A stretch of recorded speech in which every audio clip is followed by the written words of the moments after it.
রবীন্দ্রনাথ ঘোষ প্রতিজ্ঞা করেছিলেন নিশীথ প্রামাণিককে পরাজয় না করতে পারলে মাছ খাবেন না, কিন্তু আজ সেই মাছ খেয়েই প্রতিজ্ঞা ভঙ্গ করলেন।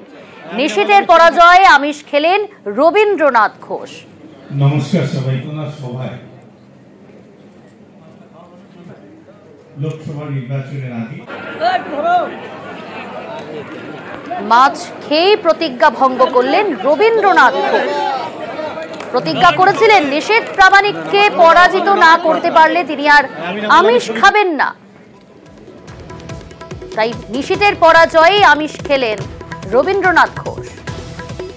আমাদের সঙ্গে রয়েছে সরাসরি আমাদের প্রতিনিধি শুভঙ্কর। শুভঙ্কর, নিশীথ প্রামাণিকের পরাজয়, আমিষ খেলেন রবীন্দ্রনাথ ঘোষ, আজ প্রতিজ্ঞা, সেই প্রতিজ্ঞা ভাঙলেন তিনি মাছ খেয়ে, কি বলছেন তিনি এরপর?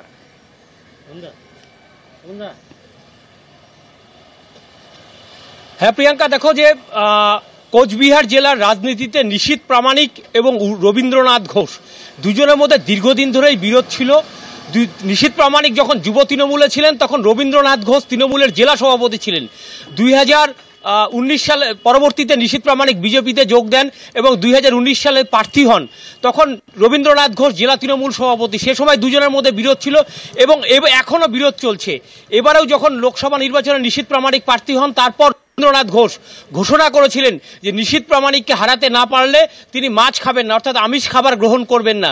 এবং লোকসভা নির্বাচনের আগে এই কথা ঘোষণা করেছিলেন কোচবিহারে সমস্ত সংবাদ মাধ্যমের সামনে। এরপর কোচবিহারে লোকসভা নির্বাচনের ফল বেরিয়েছে, নিশীথ প্রামাণিক পরাজিত হয়েছেন। এরপর এদিন কোচবিহার রবীন্দ্র ভবনে জেলা তৃণমূলের বর্ধিত কমিটির সভা ছিল, সেই সভায় তিনি আমিষ খাবার হিসেবে মাছ খান। উত্তরবঙ্গ উন্নয়ন মন্ত্রী রবীন্দ্রনাথ ঘোষ এবং কোচবিহার জেলা তৃণমূল সভাপতি অভিজিৎ দেব ভৌমিক দুজনে মিলে রবীন্দ্রনাথ ঘোষকে সভামঞ্চে মাছ খাওয়ান এবং এরপরে রবীন্দ্রনাথ ঘোষ বলেন যে হ্যাঁ আমি এটা পণ করেছিলাম, অর্থাৎ মাছ খেয়ে সেই প্রতিজ্ঞা ভঙ্গ করলেন রবীন্দ্রনাথ ঘোষ। ধন্যবাদ। মাছ খেয়ে আজ প্রতিজ্ঞা ভঙ্গ করলেন রবীন্দ্রনাথ ঘোষ। নিশীথ প্রামাণিককে পরাজিত করতে পারার পরই তিনি সেই প্রতিজ্ঞা ভাঙলেন তিনি, এবং আজ মাছ খেলেন, আমিষ খেলেন এবং প্রতিজ্ঞা ভঙ্গ করলেন তিনি। 2024 মার্চেই তিনি এই প্রতিজ্ঞা করেছিলেন, যদি রবীন্দ্রনাথ ঘোষ, তিনি তার প্রতিজ্ঞা ছিল নিশীথ প্রামাণিককে হারাতে না পারলে তিনি আর আমিষ খাবেন না।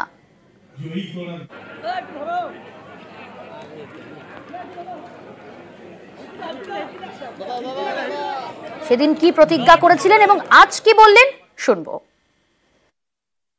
আমি নিরামিষ খাচ্ছি এবং লোকসভা নির্বাচন পর্যন্ত নিরামিষ খাবো এবং নিশীথকে হারিয়ে, নির্বাচনে হারিয়ে তারপরে মৎস্যমুখী করব। তার আগে আমিষ আমি খাবো না। আমি ঠাকুর মদনমোহনের সামনে একটা প্রতিজ্ঞা করি, জগদীশকে জেতানোর পরই আমি আমিষ খাবো, মাছ মাংস খাবো এবং কোনো কারণে যদি জগদীশকে জেতাতে না পারি তাহলে সারা জীবন মাছ মাংস খাবো না। আজকে জেলার সমস্ত স্তরে কর্মীরা, নেতারা এসছেন, তাদের সামনে নেতৃত্বের হাত দিয়ে আমি মাছ গ্রহণ করলাম। নিরাপত্তাহীন হবেন নেতারা, কর্মীদের চাপের মুখে নিরাপত্তাহীন হতে চাইলেন সুকান্ত মজুমদার। সুকান্ত মজুমদার ছেড়ে দিতে চাইলেন বাহিনীর জওয়ানদের নিরাপত্তা। আজই দক্ষিণ 24 পরগনায় আক্রান্ত বিজেপি কর্মীদের সঙ্গে সাক্ষাৎ করেন সুকান্ত মজুমদার। তারা যত শীঘ্র সম্ভব বাড়ি ফিরে যাক এবং সেই জন্য আমরা পুলিশ প্রশাসনের সর্বোচ্চ স্তর থেকে শুরু করে থানার আইসি পর্যন্ত সবার সাথে কথা বলছি, সবাইকে আবেদন জানাচ্ছি। আমাদের কর্মীদের প্রশাসনের উপর এখনো কোনো ভরসা নেই, কারণ সব জায়গাতে তাদেরকে হুমকি দেওয়া হয়েছে যে কেন্দ্রীয় বাহিনী চলে যাওয়ার পর তাদের ব্যবস্থা হবে। কর্মীরা চাইলে আমাদের কেন্দ্রীয় বাহিনী ছাড়াও আমরা ঘুরতে পারি। রাজ্য সভাপতি হওয়ার পরে পেয়েছি, তার আগে তো আমি কেন্দ্রীয় বাহিনী ছিল না, তা আমার নিরাপত্তা কোথায় ছিল? গতকালই কর্মীদের নিরাপত্তাহীনতার অভিযোগ, কোচবিহারের শুভেন্দুকে অভিযোগ বিজেপি কর্মীদের। আপনারা প্রথম সপ্তাহে রেশন পান না, রেশন আমাদের কেউ দেয়নি। 4 তারিখের পরে যে রেশনগুলো দেওয়া আছে সেই রেশনগুলো কাউকে আর নিতে দেয় নাই। প্রথমত আমার বাড়িতে বাড়ি ভাঙচুর করে কালকে আমার বন্ধুকে ঘুমারি আটকে পার্টি পিছনে নিয়ে গিয়ে অনেক কিছু বলেছে ওরা তৃণমূলের লোকেরা। আমরা কেমন করে বাঁচবো? আপনারা তো সবাই ঠিকঠাক জায়গায় থাকেন, আপনারা সাধারণ মানুষ দেখেন। আপনি একটু গ্রামে গ্রামে সবার বাড়িতে যান, আমি হাত জোর করে রিকোয়েস্ট করছি। আমরা বাড়িতে থাকতে পারবো না স্যার, আমরা কেমন করে কোথায় যাবো আমরা বলুন? আমরা তো বিজেপিরা করি। ভাই আমি নিজে ছুটে এসেছি আমাদের এই সমস্যা বা আপনাদের এই সমস্যার সমাধান করার জন্য, এবং আমাদেরও সীমাবদ্ধ ক্ষমতা আছে, এটা নতুন নয়। আমরা প্রত্যেকের কাছ থেকে ঘটনাগুলো শুনে কিছু ব্যবস্থা নেব, আর আপনাদের নিশ্চিতভাবে মৃত্যুর মুখে ফেলার জন্য আমরা বলবো না, কিন্তু তার মধ্য থেকেও 21 সালে যে অত্যাচার হয়েছিল সেই অত্যাচার আমরা থামিয়েছি। আমরা আইনি লড়াই আন্দোলন সব রকম করে থামিয়েছি। এক্ষেত্রেও আমরা আমাদের মতো করে করব। যদি নেতৃত্ব এবং দলের প্রতি পূর্ণ আস্থা থাকে, আমরা এমন কিছু পরামর্শ আপনাদের দেব না যাতে আপনারা আরো বিপদে পড়ে। আর এসবই কটাক্ষ করছে তৃণমূল ও সিপিআইএম।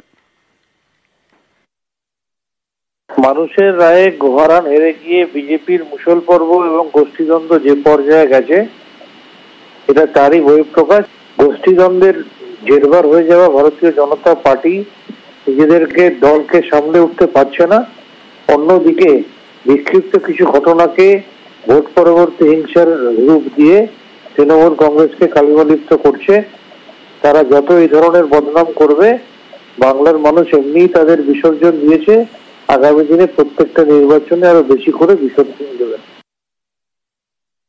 দলের কর্মী আক্রান্ত হয়েছেন, কেন আক্রান্ত হবেন?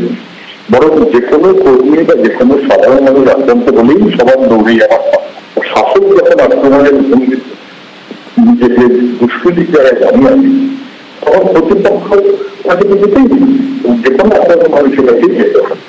কখন সুগন্ধ যাবেন, কখন সুগন্ধি যাবেন তা নিয়ে প্রচার বেশি হতে পারে, আর 10টা ক্ষেত্রে প্রচার না হতে পারে, কিন্তু বিপন্ন মানুষের পাশের ধারণাটা আমাদের সবার কাছে, বিশেষ করে পরবর্তী হিসাব রাজ্যে যেভাবে হচ্ছে।